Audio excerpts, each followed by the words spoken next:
Previous calls for a state of emergency may have added to the crisis. Our shock emanates from the fact that the children are dying and some are hospitalized almost daily, but the president, who is the number one protector, decides to keep quiet and continue to attend to issues in other countries as if we do not have our own crisis in South Africa.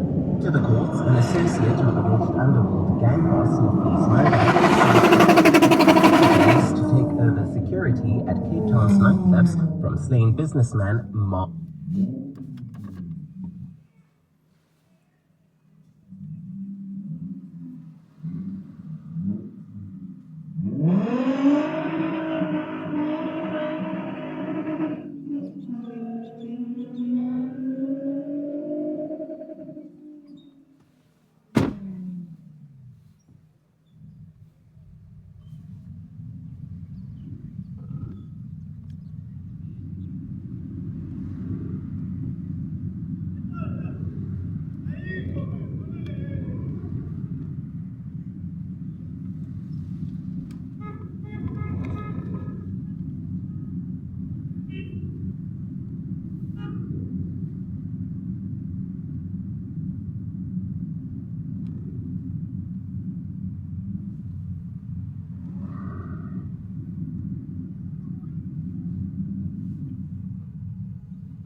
$18.89 to the euro.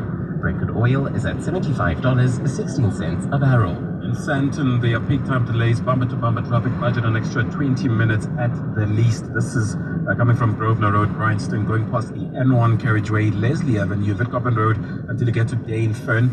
Please rather use Main Road as an alternative route if you are pressed for time. Of course, Lowneil Boulevard will see you experience 10-minute-long delays. Please be patient. And in your sports, Proteas captain Aidan Markram hasn't singled out the Open as a must-win against India as they set to face off tomorrow afternoon out in Durban. There's Europa and Europa Conference League matches this evening, and the Wallabies sprinkle some rugby league into their squad for the test against England. A cloudy Friday in store for Gauteng tomorrow, with isolated showers and thunder showers expected. Johannesburg dropping to an overnight low of 13 degrees, peaking at a high of 24. Pretoria 16 and 24, Vereeniging 15, also 24. The top story in Eyewitness News this hour: as tensions mount in Mozambique amid violent protests, people who have been negatively impacted have been sharing their experiences with members of the media. EWN, in touch, in tune, and independent. For the latest, visit ewn.co.za or download the EWN app. 7:02. Drive home with John Perlman. John Perlman, 3 to 6 p.m. On 92.7 and 106 FM's Let's Walk the Talk. 8 minutes past 5, whether you are driving home with me, John Perlman, or you are already home, or maybe you're driving to work, because some people work in the evenings, restaurateurs, waiters, people who work in call centers, wherever you are.